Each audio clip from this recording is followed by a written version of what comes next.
Bonjour Thomas. Tu as besoin de quelque chose? Bonjour. Non, je regardais si tout était en place.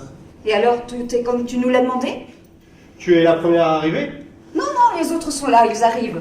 Bonjour tout le monde. Marie-Madeleine, je ne sais pas comment tu as passé ton week-end. Moi, comme d'habitude, visite à la famille. Alors, en ce qui me concerne, ce fut fabuleux. J'ai passé des moments extraordinaires à écouter un orateur hors pair. Je t'assure, par moments, je touchais le ciel.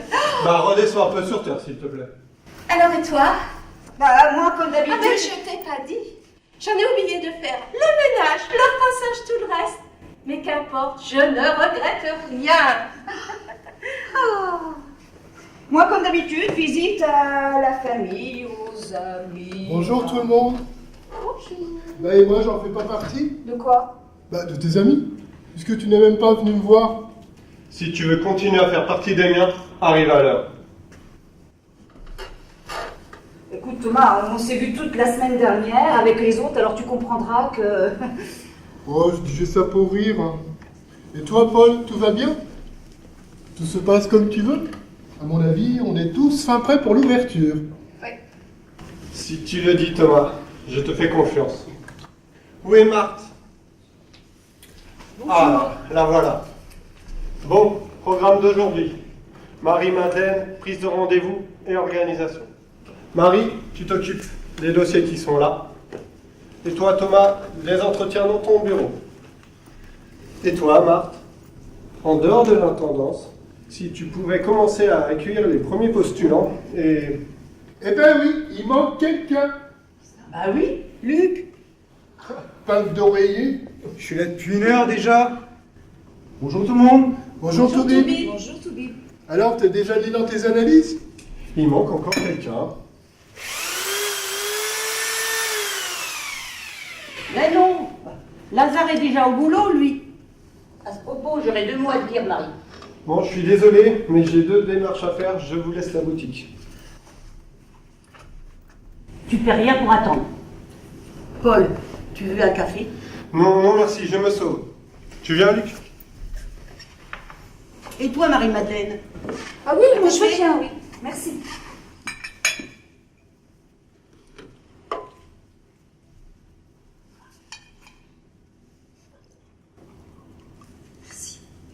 Toi, Marie? Oh, bien volontiers, ma chère sœur.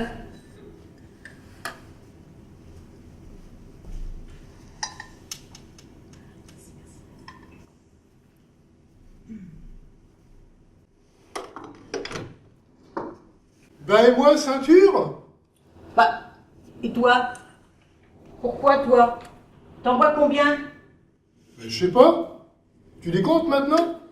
Non, mais j'en ai marre d'en faire toute la journée. T'en bois au moins une soupière par jour. Bah pourquoi pas une lessiveuse pendant que tu y es? Oh, bah tu sais, c'en est pas loin, hein. Oh bah je t'aime quand tu Oh, racontes ça va, ça va. Je voulais juste savoir, j'ai combien d'entretiens aujourd'hui? Je sais pas. Alors attends. Entre 6 et 9, je crois. Tant que ça, bah, il y a du postulant. Combien de bons, Eh ça? bien, ça, c'est à toi de voir. Et le premier, c'est pour quand? Dans 5 minutes. Bon, ben, je vais dans mon bureau. Tu me enverras le premier de ces messieurs ou de ces dames dès qu'ils arrivent. Ok. Et moi je prendrai la suite. Oh la Katia! Il y a plein d'eau dans mon bureau! Le radiateur fuit! Bon, bah je vais appeler un plombier. Oh là là là là là là là là. Tu rêves? C'est impossible d'avoir un plombier avant 8-10 jours. Et d'ici là, nous serons tous noyés. Ah, t'as une autre solution, toi? Moi, oui. Marthe! Marthe! Quoi, Thomas? Il y a encore plus de café? Mais si, mais on a un problème de fuite d'eau! Et alors, je suis pas plombier. Mais ça, je sais, mais ton frère Lazare! Eh ben lui non plus. Mais ça, je sais aussi, mais il bricole bien! Et tout ce qu'il répare est comme ressuscité. Non, en attendant, Lazare est un peu mortibus ce matin, parce que Tout le week-end, on a reçu du monde. Oui, on a reçu une personne très importante. Une personne importante? Oui, l'orateur lui-même que l'on a accueilli à la maison. Que l'on a accueilli. Ça me fait bien rire. Devinez qui était au fourneau pendant que mademoiselle naviguait dans les hautes sphères spirituelles. Enfin, Marthe, je t'ai proposé de t'aider, mais à chaque fois que j'ai voulu t'aider, tu m'as gentiment renvoyé en prétextant que tu allais beaucoup plus vite toute seule. Ma pauvre sœur. Elle est tellement dans les nuages qu'elle a voulu nous préparer un bof carotte sans les carottes. Bon les filles, vous êtes bien gentilles, hein. Mais si on fait rien pour mon bureau, bientôt il faudra aller rentrer avec un tuba et un maillot de bain. Ah oui, Lazare, mais pourquoi m'avoir dérangé? Entre autres, Marie est aussi sa sœur, et vous auriez pu lui demander, parce que moi je travaille. C'est vrai. Pardon de t'avoir dérangé. Je l'appelle. Merci, Marthe. Bon, bah Thomas, t'as pas le choix, hein, tu feras les entretiens ici. Hein? Wow, mais c'est une excellente idée, comme ça on va pouvoir participer à tout ce qui se passe dans le secret de ton bureau. Ça c'est pas cool les filles, hein. Mais oui, Marthe a raison, Thomas. On s'impliquera davantage avec toi. Et puis, ça nous changera tous ces dossiers et toute cette paperasserie. Bon. Eh ben, puisque j'ai pas le choix. Prends mon bureau si tu veux. Oh, donc ça sent l'éther, l'alcool chez toi, je supporte pas. Comme tu veux. Bonjour. Bonjour. Bonjour. Bonjour monsieur. Bonjour. J'ai rendez-vous pour un entretien d'embauche. Allez voir Marie pour votre inscription, je suis à vous tout de suite. Merci. Bonjour. Bonjour, voici mes certificats. Oh, ce n'est pas la peine. Juste vos noms, prénoms. Jimmy Hughes. Ça s'écrit. H-U-G-H-E-S. Oh, vous ne seriez pas d'origine américaine par hasard? Non, du Honduras. Ah, bon. Alors, profession, je vous prie. Tueur. Désolée de vous dire ça, mais je ne peux pas passer devant un abattoir sans avoir froid dans le dos. Rien à voir, madame. Tueur à gage. Assassin professionnel. Assassin? Oui. Mais c'est pas un métier ça. Mais si, monsieur. Tout a commencé après mon service militaire. J'étais devenu tireur d'élite. Je suis parti aux États-Unis. Et là, j'ai offert mes services à la mafia. Mon travail consistait à éliminer les gens. Les gens qui parfois, et les membres des autres gangs. Ils étaient très satisfaits de mon travail. Jusqu'au jour où je me suis rendu chez un homme que je devais abattre. Il était dans son jardin, et je l'ai tué. Malheureusement, il n'était pas seul, il avait des invités. Ils ont tout vu. 2 hommes et 2 femmes. Je les ai tués eux aussi. Grave erreur, car on ne tue pas les femmes dans la mafia. Jamais. Alors, du coup, ils ont mis ma tête à prix. $30 000. J'étais devenu une bête traquée. Et plutôt que de mourir de la main d'un autre, je préférais me donner la mort moi-même. Je suis assis dans le fauteuil de mon grand-père. J'ai pris mon 357 Magnum. J'ai mis le canon dans ma bouche. Et j'ai tiré. Ah oui, j'ai bien entendu le bruit de la détonation, puis rien. C'est comme si la balle avait fondu dans ma bouche. Alors j'ai voulu recommencer. Mais là, j'ai entendu une voix. Une voix qui m'a dit « Je suis le même, hier, aujourd'hui et demain. Je t'aime. J'ai besoin de toi dans ton pays. » Vous aviez déjà entendu cette voix? Vous saviez qui c'était? Non. Non, j'ai obéi. J'ai quitté les États-Unis, je ne sais comment. Je suis rentré chez moi. Et là, j'ai compris. Vous avez encore entendu cette voix? Non. Juste celle de ma mère, qui est très vieuse, ce dont je me suis souvent moqué. Mais le jour et l'heure où j'ai voulu me suicider, elle était à l'église. Elle a arrêté le culte en criant « Mon fils veut se suicider !» Et les fidèles se sont mis à prier. Et le miracle s'est accompli. Je sais maintenant à qui appartient cette voie. Et j'ai décidé de le suivre le restant de mes jours. C'est pour ça que je suis ici. Et qu'est-ce que cela a apporté dans votre vie? Oh, le mieux, c'est que je vous raconte l'histoire qui nous est arrivée au Honduras. Une troupe de mercenaires, guerrilleros, a attaqué l'orphelinat. Un orphelinat où ma mère avait accueilli 75 enfants. Moi, j'étais responsable du groupe des garçons du premier étage. Une nuit, le Saint-Esprit m'a réveillé. Il devait être 1h du matin. Alors, j'ai entendu du bruit. Il y avait des hommes qui étaient en train d'encercler la maison. J'ai descendu l'escalier et j'ai entrebâillé la porte. Et là, il y a un type qui m'a braqué son fusil sur le visage.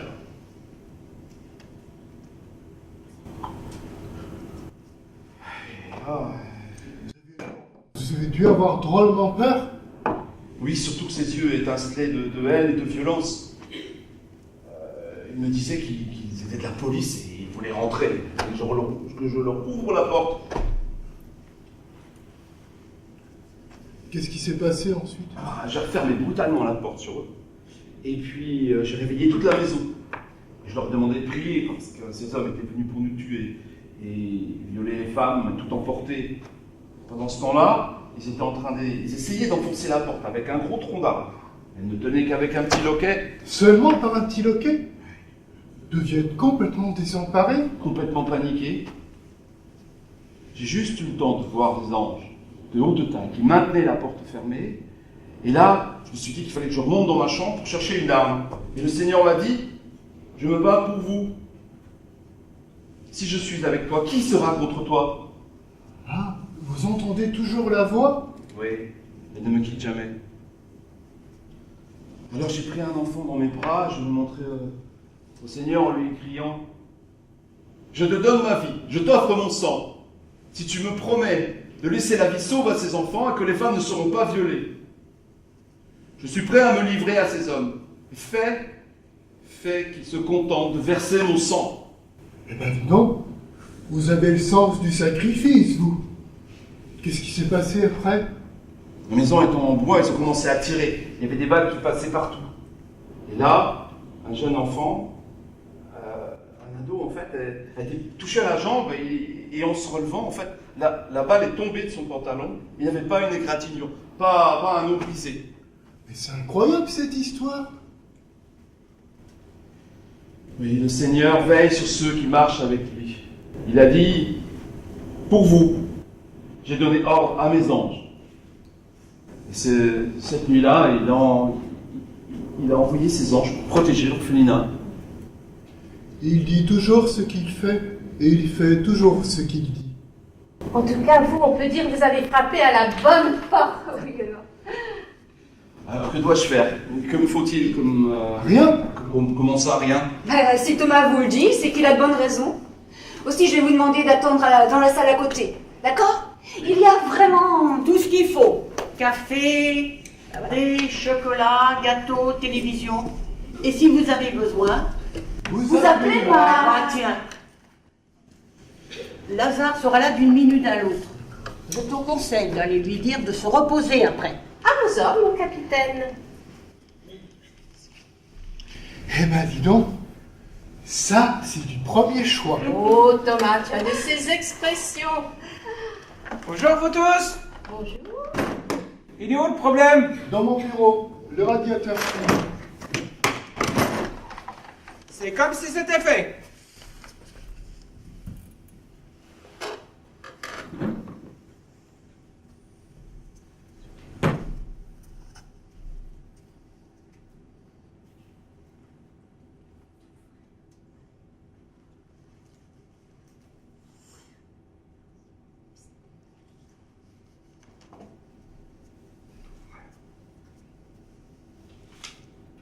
ce que tu veux.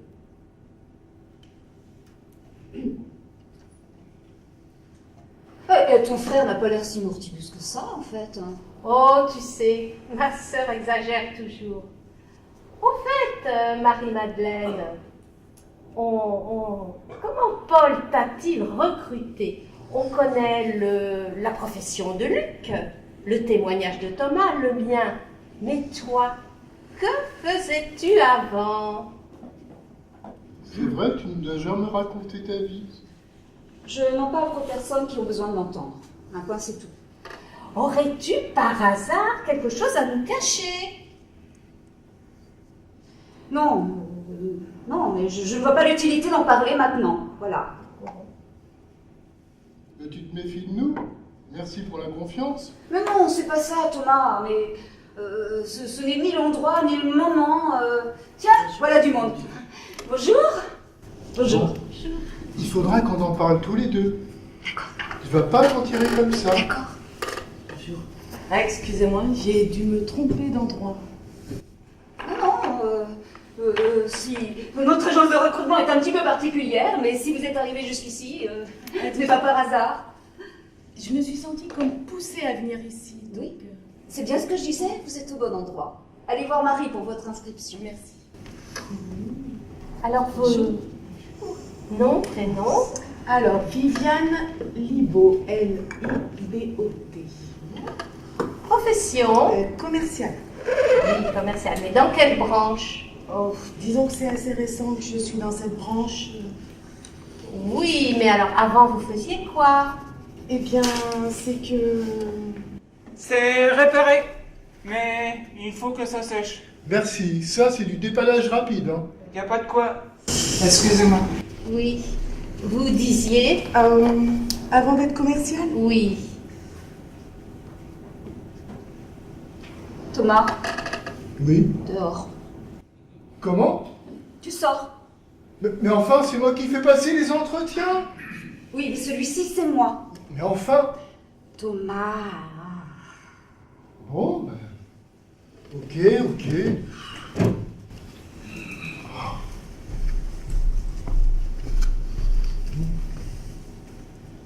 Dehors. Ça alors. Voilà. Maintenant, vous pouvez parler. J'ai deviné, enfin, j'ai pensé que la présence de Thomas et de Marie vous gênait. Oui, c'est vrai. Un petit peu. C'est pas facile à avouer d'avoir été... Prostituée? Je sais. C'est vous rapporter, même lorsqu'on s'en sort. Et j'ai toujours ce point. Mais on ne pense pas en arriver à une extrémité pareille. Il suffit parfois de peu de choses. Je ne vous jugerai pas, Viviane. Je comprends tout ce que vous avez vécu. Moi-même, je vous en parlerai plus tard. Mais croyez-moi, nous avons beaucoup de points communs toutes les deux. Beaucoup. Racontez-moi.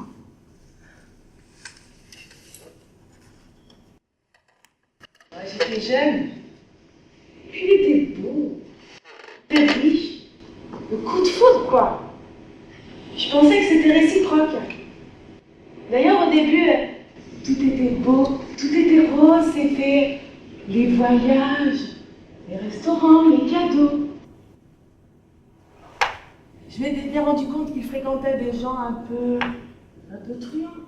Mais moi, je m'en fichais, j'aimais cette fille-là, les sorties en boîte, le champagne. Ouais, mais un jour, ça a été terminé, tout ça. Plus de cadeaux, plus de fêtes. Il était à la tête d'un réseau de prostituées de luxe. Je me suis retrouvée prise au piège. Et comme je l'aimais, je suis restée.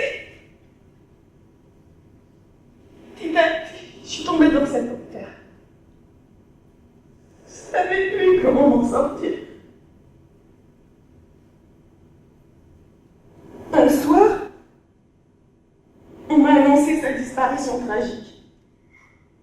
Oh, j'ai hurlé. À la fois de douleur parce que j'aimais toujours, vous comprenez?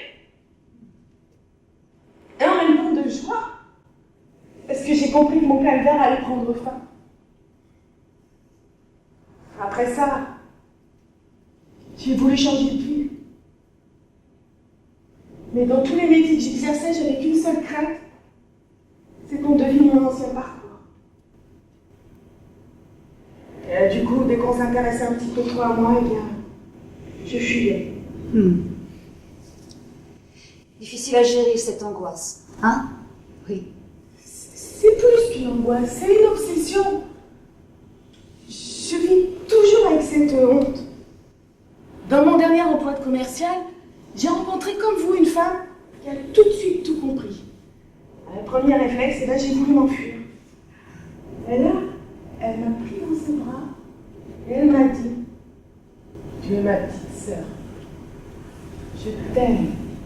Et Dieu t'aime. Comme elle avait raison. J'ai pas tout de suite compris de quoi elle me parlait, mais j'étais dans une phase où je me posais beaucoup de questions sur le sens de l'existence, le but de vivre.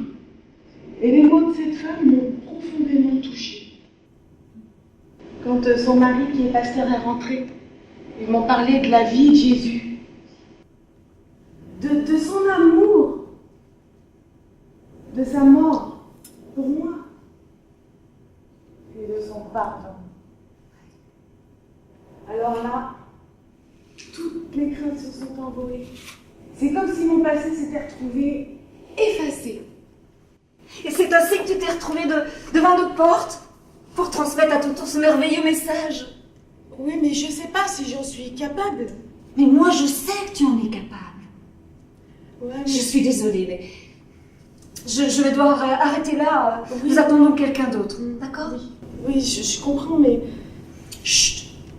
Nous en reparlerons, d'accord? Tu vas y arriver. Tu vas y arriver. Marthe! Quoi encore? Je t'ai dit que j'avais plein de boulot. Oui, je sais. Mais peux-tu emmener ma petite sœur? Ta petite sœur? Mais t'as pas de sœur, toi? À ce propos, elle est où, la mienne? Je t'expliquerai, elle revient. Et Viviane est notre petite sœur. D'accord? D'accord, j'ai compris.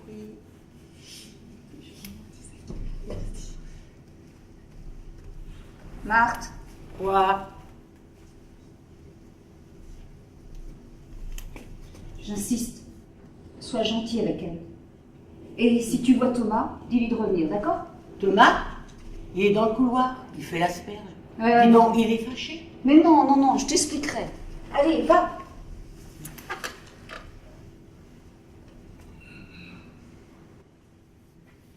Ma punition est finie? Oh, excuse-moi Thomas, mais tu sais, il fallait que... Laisse tomber. J'ai compris. Tu avais raison. Pour toi et pour elle. D'accord. Je vous présente Robin Esfield. Bonjour. Bonjour. Vous avez une drôle d'agence, hein? Vous recrutez, mais il n'y a aucune offre d'emploi. Il y a un cabinet médical. Bizarre. Pas de mobilier, ou si peu. Bah vous, on dirait que vous avez l'habitude des agences. Ouais, j'en ai eu plusieurs. Des agences de travail? Non, d'assurance. Et ça marchait pas? Et si.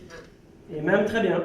Mais quand ça marche trop bien, et que l'argent rentre à flot, on perd le sens des réalités, c'est le début de la chute. Comment ça, le début de la chute? Racontez-moi. À cette époque-là, je gagnais près d'1 million d'euros par an. Et rien n'était trop beau pour moi. Je louais des jets privés pour aller voir des courses de Formule 1.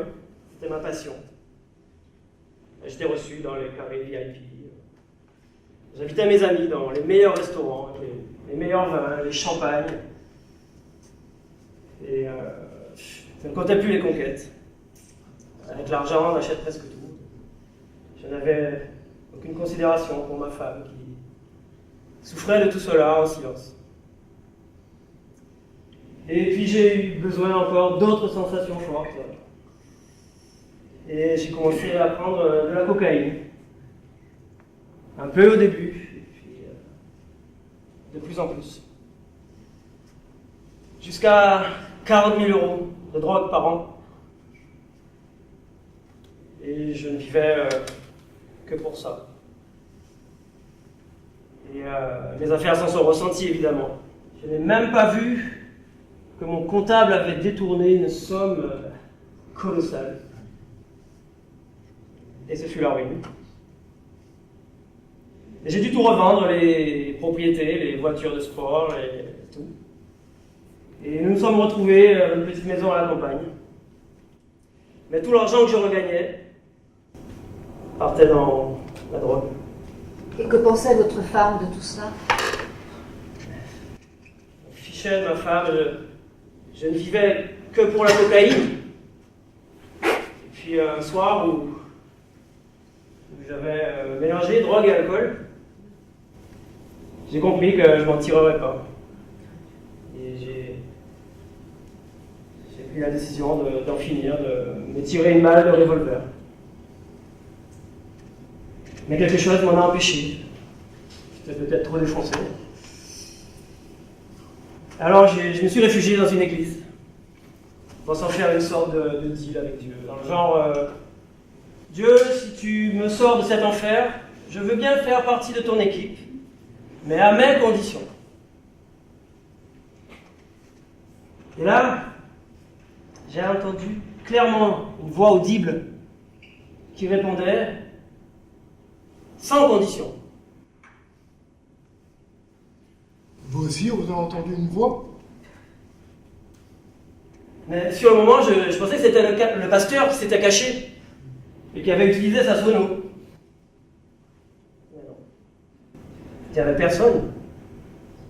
Alors j'ai pensé devenir dingue. Je voulais me faire hospitaliser. Donc, non, j'en ai parlé à ma femme, qui m'a dit le combat commence pour toi. Et elle m'a conseillé de demander de l'aide à Dieu. J'étais vraiment bouleversé, alors j'ai été voir un ami chrétien qui m'a dit, je ne savais pas qu'il était chrétien à ce moment-là. Je lui ai raconté mon histoire et il me dit, le combat commence pour toi. Et effectivement, il a fallu que je m'engage dans cette bataille. Et moi, j'ai demandé pardon à Dieu pour tout ce passé. Et le combat a continué avec l'aide d'amis qui priaient pour moi et jusqu'à ce que je sois complètement guéri de la drogue et de l'alcool. J'imagine la joie qu'a dû éprouver votre femme. Ouais. Oh. Elle m'a tout pardonné. Et j'ai été à nouveau rempli d'amour pour ma femme. Eh ben, c'est merveilleux tout ça. Mais qu'est-ce que ça a à voir avec votre agence? Ça va, non? C'est en plein dedans, justement. En plein dedans. Mais je vous expliquerai plus tard. Venez, je vais vous faire rencontrer 2 autres personnes. D'accord? Allez. Eh ben, dis donc, je ne sais pas comment seront les autres postulants, mais les premiers, c'est du lourd, hein. Du premier choix, comme tu dis si bien. Tiens. Et si on faisait une pause café? Ah, c'est une bonne idée. Encore? Ah non, mais oui, t'as raison. Allez, faisons une pause café. Hop. Tiens, Luc, tu en veux? Oui, avec plaisir.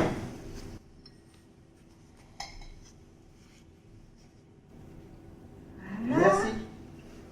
Marie? Voilà. Un petit peu, pardon. Dis donc, je n'ai encore vu personne dans mon cabinet. Pourtant, j'ai entendu du monde passer.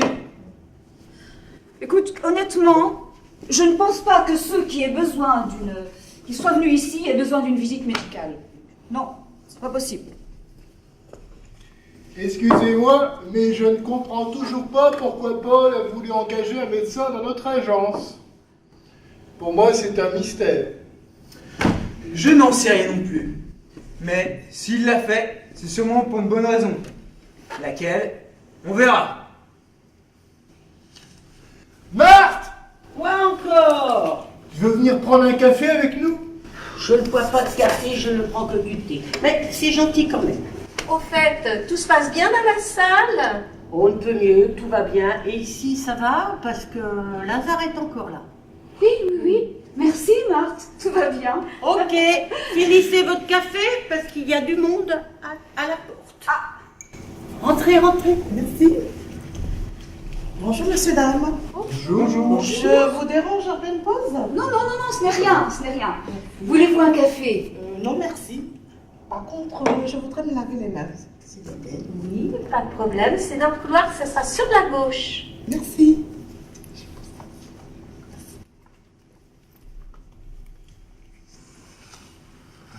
Pourquoi aller se laver les mains avant un entretien? Thomas, lorsqu'une dame demande à aller se laver les mains, c'est une manière polie de vouloir aller... D'accord. Décidément, moi et les femmes. Mais dis donc, Luc, faut pas te gêner surtout. Mais c'est un dossier médical. C'est ma partie quand même.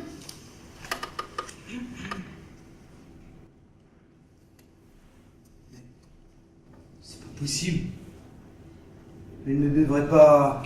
Eh, qu'est-ce que t'as? Bah t'en fais d'une tête. Cette femme est morte. Hein? Oui. Arrête le café, hein. Elle est dans les toilettes. Je veux dire que d'après ce dossier médical, cette femme devrait être morte. Mais enfin, Luc, je ne remets pas en cause tes compétences médicales, mais es-tu bien sûr de ce que tu dis? Mais tout à fait. Car cette maladie entraîne obligatoirement la mort. C'est irréversible. Enfin, le fait qu'elle soit là, tu expliques ça comment? Mais enfin, Thomas, ouvre les yeux.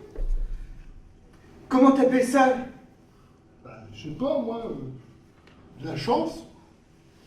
Tu le fais exprès.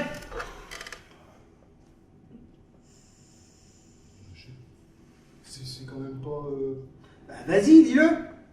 un miracle? Voilà, un miracle. Hein? Parce que je te rappelle que cette maladie... est mortelle. Je sais. Elle a commencé il y a quelques années.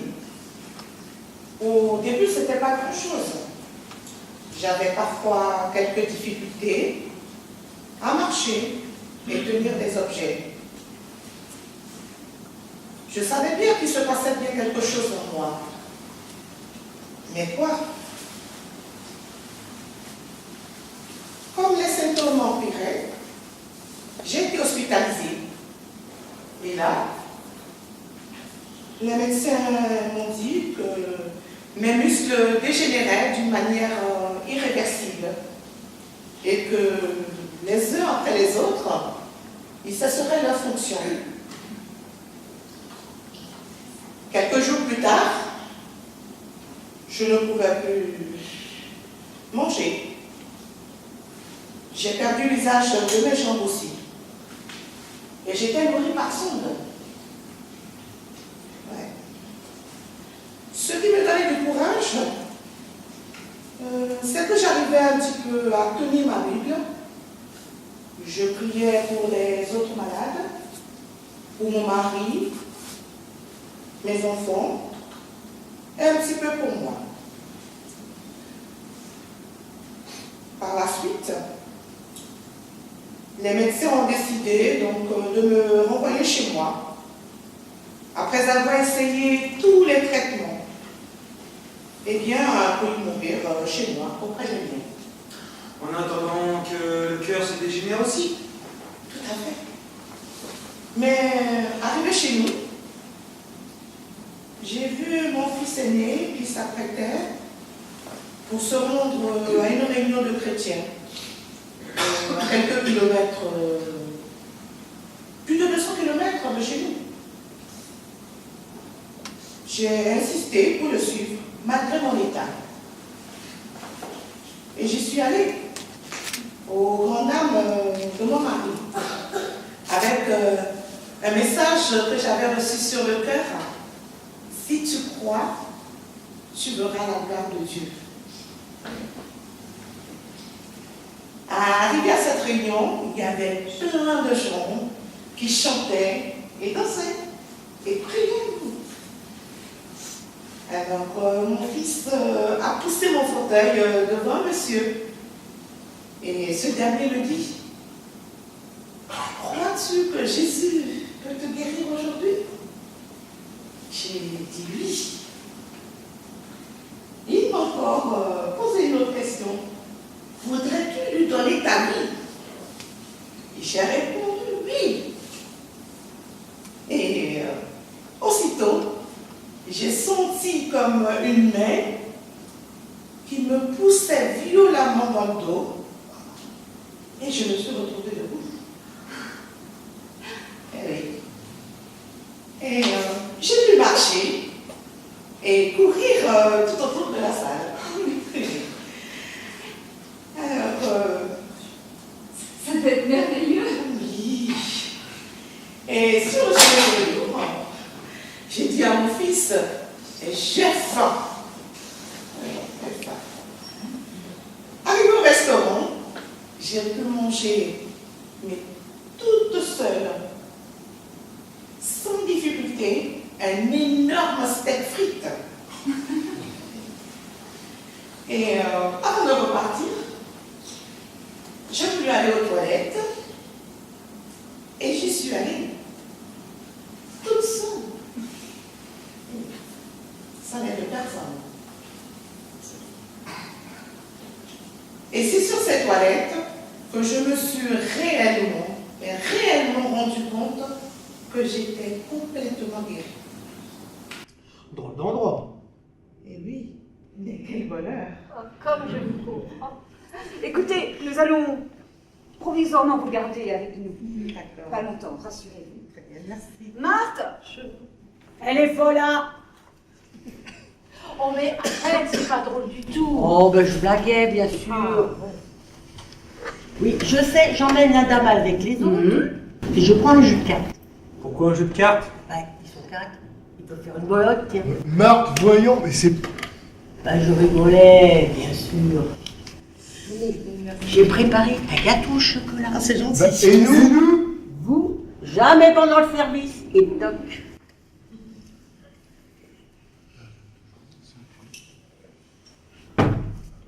Oh, qu'est-ce qui se passe? Luc, viens vite.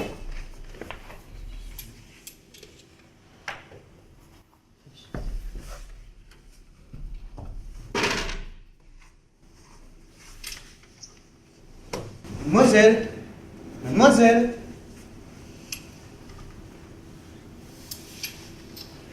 Thomas, reste pas planté là. Va vite lui chercher un verre d'eau. Ah bah non, pas par là.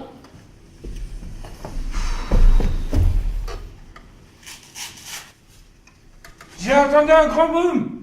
Qu'est-ce que vous avez encore cassé? Ah, c'est pas mon domaine.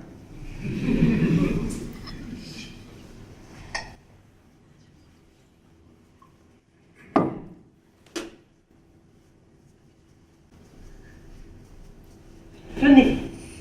Prenez ça, ça devrait vous faire du bien. Merci. Je n'ai rien mangé depuis hier.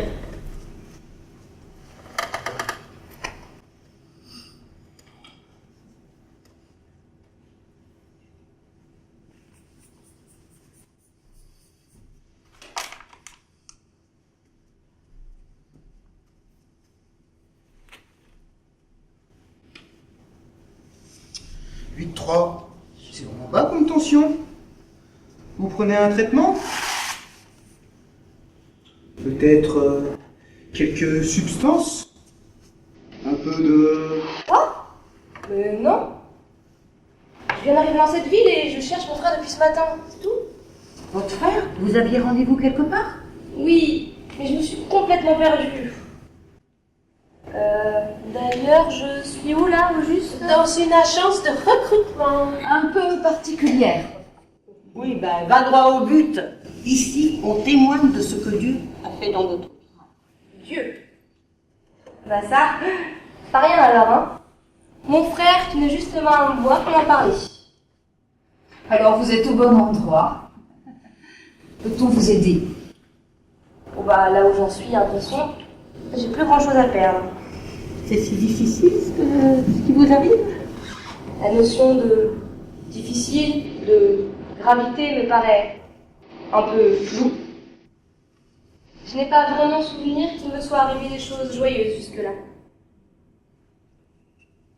J'ai grandi dans une maison où mon père battait ma mère et mes frères. Il est mort quand j'étais plus jeune. Mon cousin a eu envers moi des gestes, disons, inappropriés quand j'avais 6 ans, mais j'ai pas trop envie de parler de ça. Mes années lycée ont été chaotiques. Ma mère était dépressive. Quant à mon frère, lui, il était complètement dérangé, limite dangereux. Votre frère, celui que vous devez voir? Non, non, mon autre frère. Il est resté à la maison avec ma mère et mon beau-père. Ah si. Un souvenir heureux, celui de voir ma mère amoureuse d'un homme bien après la mort de mon père. Mon beau-père nous a apporté une certaine stabilité. D'ailleurs, ensemble, ils avaient même monté une entreprise qui avait plus ou moins du mal à décoller. C'est vrai. Puis au bout de quelques temps, la boîte a commencé à couler. Eh ben, le bonheur a été de courte durée, on dirait. L'entreprise a fermé? Ah non, non, non. Ma mère a eu la brillante idée d'aller voir un charlatan. Un magnétiseur. Fallait lui donner plein de choses. Bizarres, des gouttes de sang, des mèches de cheveux, des objets personnels. Ça me fait froid dans le dos ce que vous me dites là. Ah oui, mais ça a marché. Mon frère ne faisait plus de crise. L'entreprise repartait de plus belle. Mais ça n'a pas duré, n'est-ce pas? Non. Et ça a même empiré. L'entreprise a replongé. Mon frère aussi. Et si ça s'était arrêté là, encore, je veux dire, on l'aurait surmonté. Mais des choses vraiment bizarres se sont produites. Des choses bizarres, des choses étranges, c'est-à-dire? Un matin, je me souviens, j'ai vu des marques de griffures sur la porte du bureau. J'en ai parlé à ma mère. Elle m'a dit avoir nettoyé la tâche pendant 15 jours sans y parvenir. Tous les matins, elle réapparaissait. Et puis, dans un tiroir dont j'avais moi seule la clé, j'ai trouvé une orange transpercée d'un clou. Et juste à côté, un coquillage, percé de la même manière. Mais il n'était pas cassé, même pas fendu. C'est vraiment étrange. Oui, j'étais terrifiée. Dans la cour, on entendait des bruits de moto, alors qu'il n'y avait personne. Et un matin, on a retrouvé notre beau rosier en fleurs, complètement desséché. Et le pire, c'est l'accident de voiture de mon beau-père et ma mère. Ils auraient pu mourir, mais personne n'a trouvé d'explication, même pas les gendarmes. J'étais terrifiée, je me sentais mal, vous savez, comme si j'étais entourée par la mort. Et puis j'ai compris. Tout a commencé le jour où ma mère a arrêté de payer ce charlatan. Au moment où j'étais à bout, mon frère m'a appelé. Et il m'a parlé de ce Jésus. Il m'a dit que la solution se trouvait dans la foi, auprès de Dieu. Alors, Voilà. J'ai débarqué un peu à l'improviste pour trouver la solution à tous mes problèmes. Mais comme vous savez, je me suis perdue. Et j'ai même pas le numéro de mon frère qui doit me chercher je ne sais où là. Ne vous tracassez pas, il y a une solution. Vous êtes au bon endroit ici. Et avec Dieu, il n'y a pas de hasard.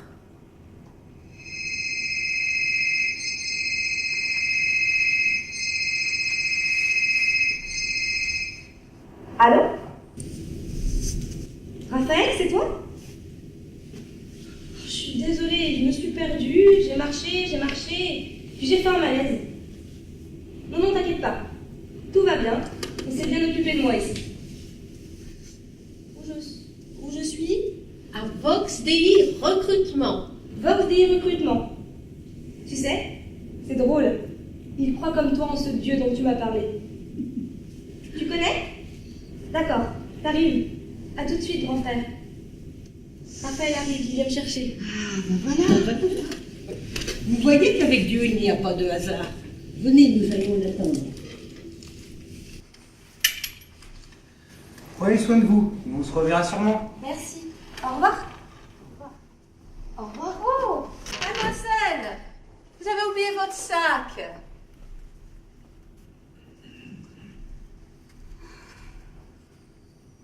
Ah, Marie-Madeleine, il y a une jeune fille qui attend devant l'agence. Je ne sais pas si c'est pour nous, mais à mon avis, tu devrais quand même aller voir. Bon, d'accord. S'il te plaît. J'y vais.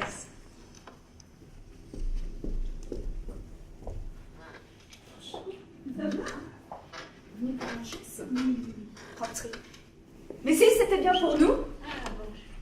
Enfin, un visage jeune et souriant. Oh, mais c'est tout à fait aimable pour les autres. Bon, et ben moi je dis plus rien. Hein. Plus je parle et puis plus je m'enfonce. Oh, mais moi je trouve ça rigolo. Vous paraissez quand même bien jeune, hein. Oh, oui, mais la jeunesse ne m'empêche pas d'avoir vécu des choses inouïes. Oui. Ah, je suis tout oui.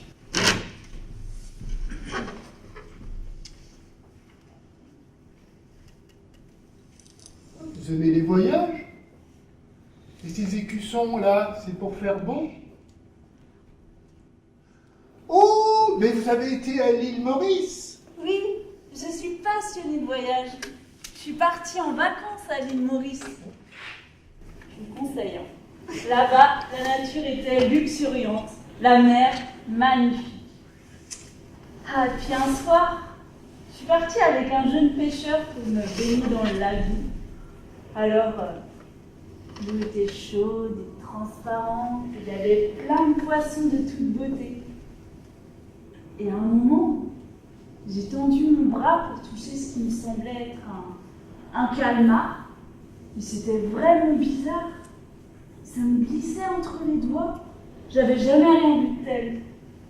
Et tout à coup, mon bras fut rejeté en arrière comme sous une décharge électrique. Alors j'ai regardé mon bras. Pas de sang, juste une petite douleur. Bon, là, j'ai continué à nager. Et là, je me suis fait piquer à 2 reprises. J'ai continué à nager, mais j'en avais le souffle coupé. J'ai rejoint péniblement le bateau et mon bras enflait, jusqu'à gagner la taille d'un ballon de rugby. Alors quand le jeune pêcheur m'a vu, il m'a demandé combien de fois je m'étais fait piquer. Quand je lui ai répondu, il a passé sa pouce sous ma gorge et m'a dit « Une seule piqûre de cette cuboméduse suffit à tuer un homme. » Et c'est quoi une cuboméduse? Une méduse carrée? Oui, mais du coup, il s'est empressé pour m'emmener sur la plage pour trouver quelqu'un pour m'emmener à l'hôpital. Mais il n'y avait personne. Alors il m'a porté sur son dos jusqu'à un bar 1 kilomètre plus loin. Et il m'a déposé à l'entrée. Et la souffrance était atroce. Et je sentais bien que je pouvais tomber dans une sorte de coma, donc je luttais pour ne pas m'endormir. Mais je les entendais dans le bar rire et blaguer en disant que de toute façon c'était fichu pour moi. Alors, ils sont venus me voir et puis ils sont repartis. Et le jeune pêcheur a donc décidé de voler une voiture pour m'emmener à l'hôpital. Tu as dû te sentir soulagé. Ah oui. Ah oui, mais malheureusement, je sentais bien que c'était trop tard. La moelle épinière commençait à être atteinte. Et une prière de ma mère m'est revenue à l'esprit. Le Notre Père. Et là, je suis tombée dans une inconscience totale. Et les médecins, ils ont quand même réussi à te sauver? Non. Je me suis retrouvée dans un endroit sombre et froid.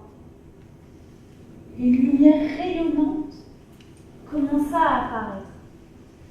Et elle commença à m'élever. J'ai franchi un long couloir. Et au bout, j'ai vu la source de la lumière. C'était grandiose, hein.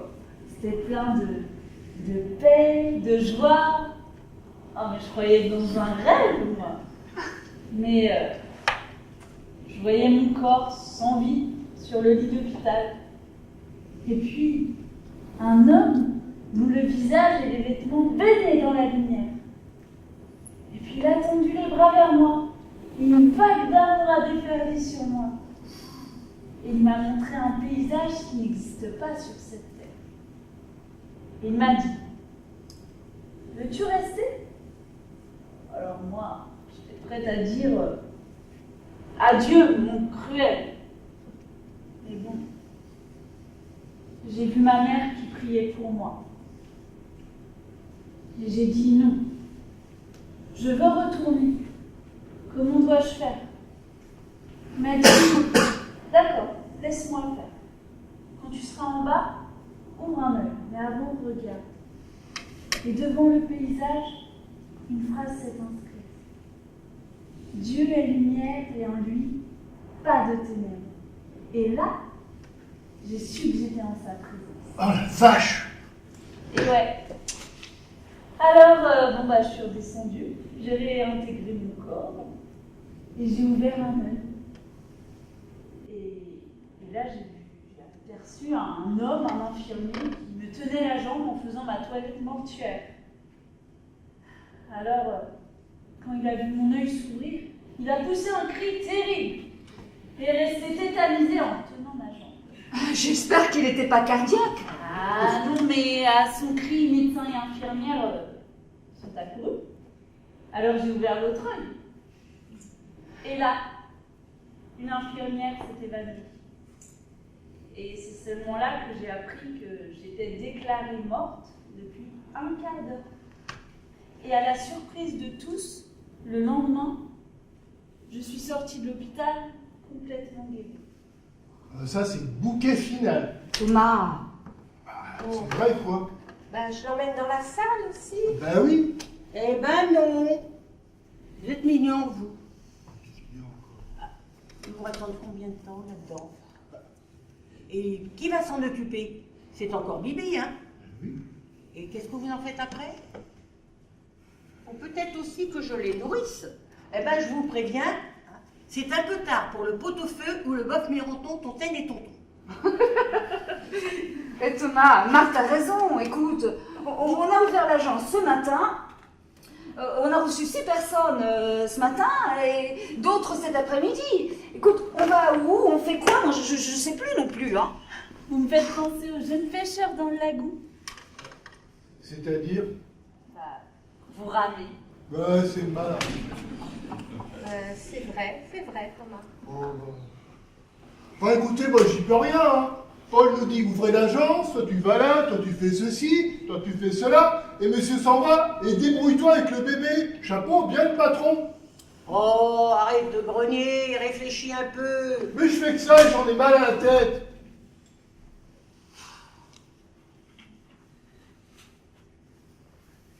Tu veux de l'aspirine? Vous en faites d'un bruit? Qu'est-ce qui se passe? Rien de grave, Luc. Il vient juste de se rendre compte qu'on manque de directives concernant nos amis et les autres. Ceux qui vont venir après. Ah, je disais bien que l'agence était un peu bizarre, hein? Et vous avez pas entendu La voix pour vous aider. Oh, ce sera difficile, hein, avec le bruit qu'ils font et puis son mal de tête. Heure et trou, j'ai cavé. Quoi? Qu'est-ce qu'il dit? Je voulais dire, Eureka, j'ai trouvé, quoi. Eh ben, on va leur faire des stages, des formations, et puis comme ça, ils pourront faire... Quoi? Qu'est-ce que j'entends? Paul, bah, je te croyais... Parti? Non, j'ai toujours été là. J'ai tout entendu. Eh ben, dis donc, tu nous espionnais comme ça? Non, j'allais partir quand j'ai entendu le témoignage de Jimmy, et je suis resté. Et alors? Et alors? Vous voulez leur donner des formations? Vous avez entendu comme moi leur témoignage. Ils sont prêts, fin prêts. Il vous faut quoi de plus? C'est vrai que nous, à côté, on a l'air un peu ridicule, hein. Non, Thomas. Nous avons fait notre rencontre avec Jésus d'une autre manière, certes, mais nous l'avons faite. Est-ce que Jean et les autres apôtres ont suivi des stages et des formations lorsque Jésus les a appelés? Non, ils se sont mis juste à le suivre et à l'aimer. Eh ben, comme eux et comme nous, on laisse tout ça et on part. On n'a qu'un travail à faire, apôtres. Moi aussi? Ben oui, sinon, qui va réparer nos voitures si on tombe en panne? Et moi aussi? Bah oui, sinon... Il faut le faire.